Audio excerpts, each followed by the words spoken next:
Hello everyone, welcome to eShiksha Assam. For more videos, like, share and kindly do subscribe. Hello everyone, welcome back to the biology class. मैं हूं आपकी biology teacher Bunty Saikia. Class start करने से पहले मैं आप लोगों को अपने बारे में कुछ बताना चाहूँगी। मैं अनअकैडमी में एक एडुकेटर हूं जहां पर मैं बायोलॉजी पढ़ाती हूं और ई-शिक्षा आसाम में भी मैं आप लोग के लिए स्पेशली बायोलॉजी क्लास लेती हूँ। अगर आपने मेरा पहला वीडियो देखा है तो आपको पता है कि असेक्सुअल रिप्रोडक्शन में हो गया, हमने ऑर्गेनिजम्स में देखा है। तो अभी हम यहाँ पे प्लांट्स में पढ़ेंगे कि प्लांट्स में कैसे होता है। Let's start with the class. Asexual reproduction मैंने आपको पढ़ाया सिंपल ऑर्गेनिजम्स में और एनिमल्स में। देखिए, असेक्सुअल रिप्रोडक्शन प्लांट्स में जब होता है तो उसे वेजिटेटिव रिप्रोडक्शन कहते हैं। तो प्लांट्स में क्या हुआ? वेजिटेटिव रिप्रोडक्शन होता, वो भी असेक्सुअल रिप्रोडक्शन है, बस नाम चेंज कर दिया गया। प्लस जो मेथड होता है प्लांट्स में जिसके थ्रू असेक्सुअल रिप्रोडक्शन होता है उसे वेजिटेटिव प्रोपागेशन कहते हैं। जो मेथड हुआ उसे क्या बोला? Vegetative propagation.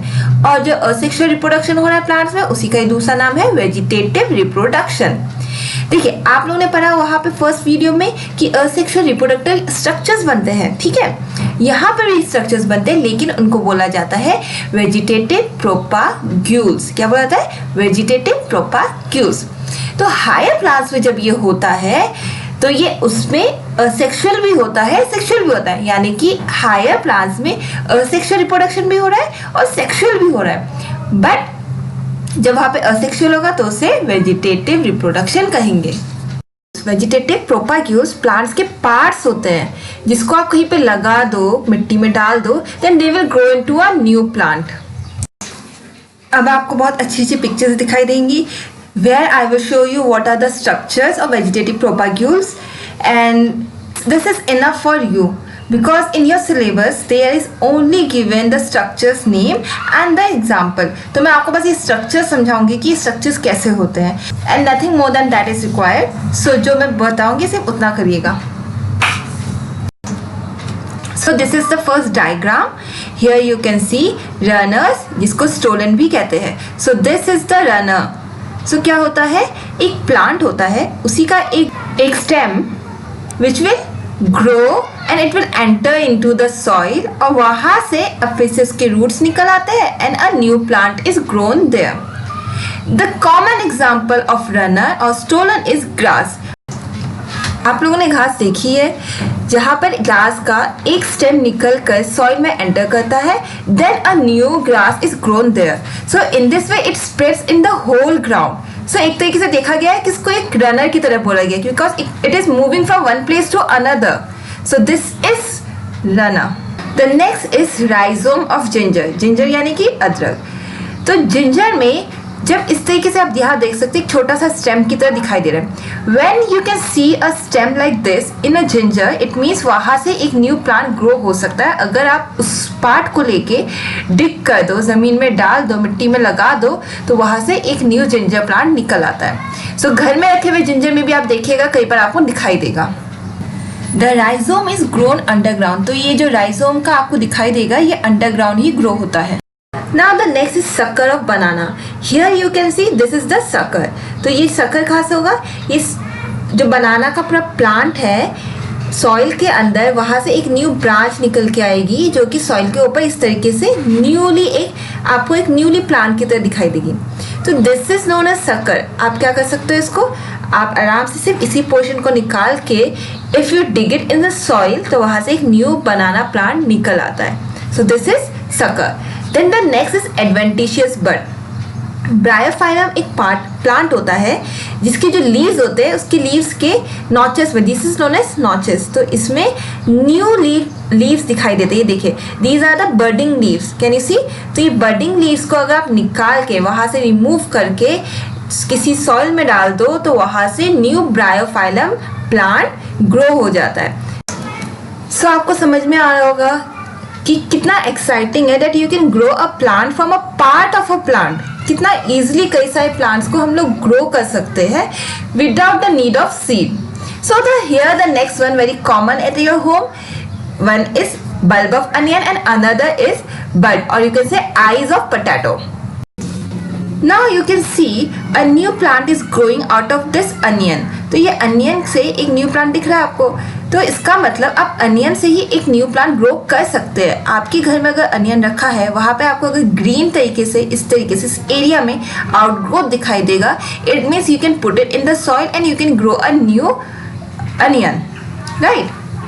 और you know this area is the root area. So if you cut this portion also, अगर आप इसको वाटर में रखेंगे या फिर सॉइल में रखेंगे, आपको न्यू इस तरीके के प्लांट्स दिखाई देने लगेंगे उसमें से इमर्ज होते हुए। Now next is the potato.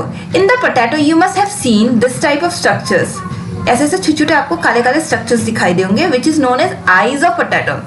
These eyes of the potato is helpful in germination. तो ये जो आपको बर्ड्स दिखाई दे रहे हैं, ये सिर्फ इन्हीं आईज में से निकलेगा।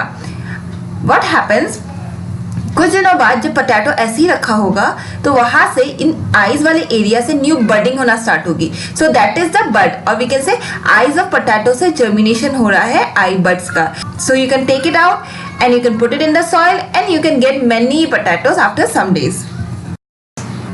Next one is the bulbil of agave. Agave is a plant जहां पर इस तरीके का स्ट्रक्चर होता है which is known as bulbil. This bulbil structure is formed under starting of the stalk. Stalk का जो स्टार्टिंग होता है या बोल सकते टिप होता है, वहां पर होता है। इस स्ट्रक्चर के बनने से the plant will become heavy in that portion, मतलब उस पोर्शन में वेट ज्यादा हो जाएगा और जो स्टार्टिंग का स्टॉक है वो बेंड हो जाएगा।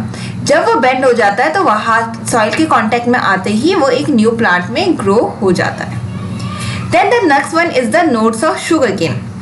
See, these are the nodes. These are the nodes. You must have seen these type of structures in the sugarcane, जिसे कहते हैं nodes.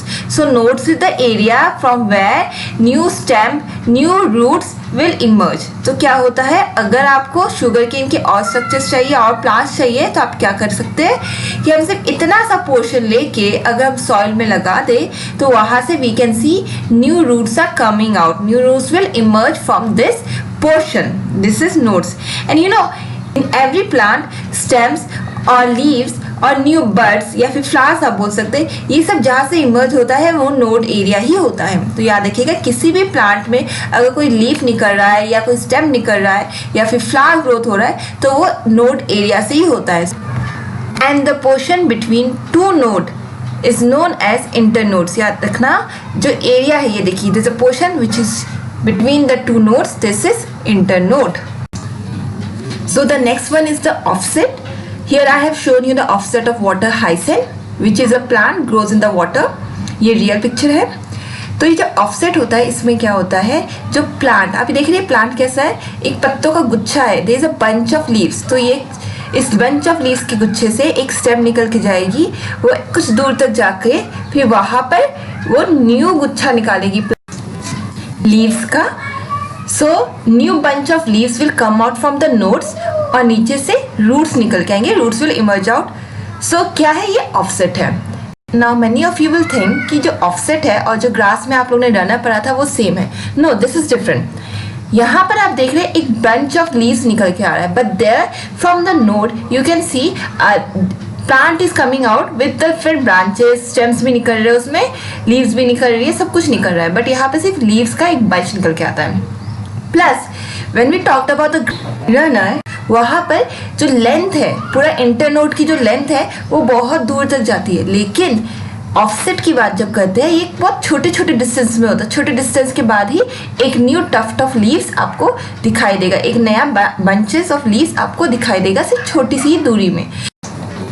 Do you know water hyacinth was introduce in India because of is beautiful flower and leaves. इसके beautiful flowers and leaves आपको दिख रहे हैं, आपने commonly बहुत जगह देखा होगा ये प्लांट। सो इसकी खूबसूरती की वजह से इसको इंडिया में लाया गया, but later on it turn as a invasive weed. जब हम लोग कहते हैं इन्वेसिव वीड, मतलब वीड तो वो चीज़ है, वो प्लांट है जो हमें ज़रूरत नहीं है और वो बहुत तेज़ी से ग्रो कर रहे हैं। When we talk about invasive weed, मतलब वो हमारे इंडिया में तो ग्रो नहीं कर रहा था, उसको बाहर से लाया गया था। So that's why we are saying it's invasive weed. So what happen कि लेटर ऑन इसे हमें वीड क्यों बोला गया, इसे हमें डेंजर क्यों हुआ, क्योंकि ये देखा गया जहाँ पर भी रुका हुआ पानी होता था वहाँ पर ये बहुत फास्टली ग्रो होता था।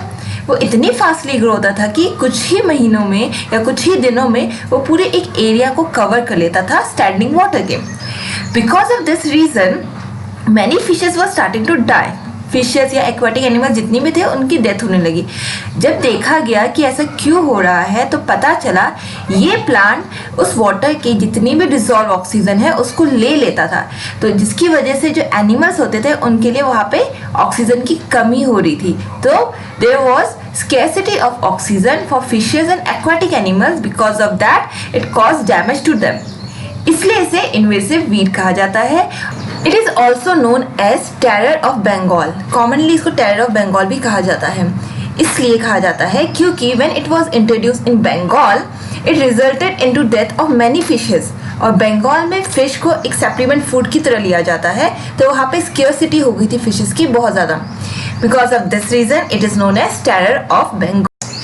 सो this is the end of this lesson. Next video में हम लोग पढ़ेंगे सेक्सुअल रिप्रोडक्शन में क्या स्टेजेस होते हैं। So hope you like this video. अगर आपको पसंद आए तो प्लीज़ लाइक करिएगा और कमेंट सेक्शन में अपने डाउट पूछिएगा और बताइएगा कि आपको ये वीडियो कैसा लगा।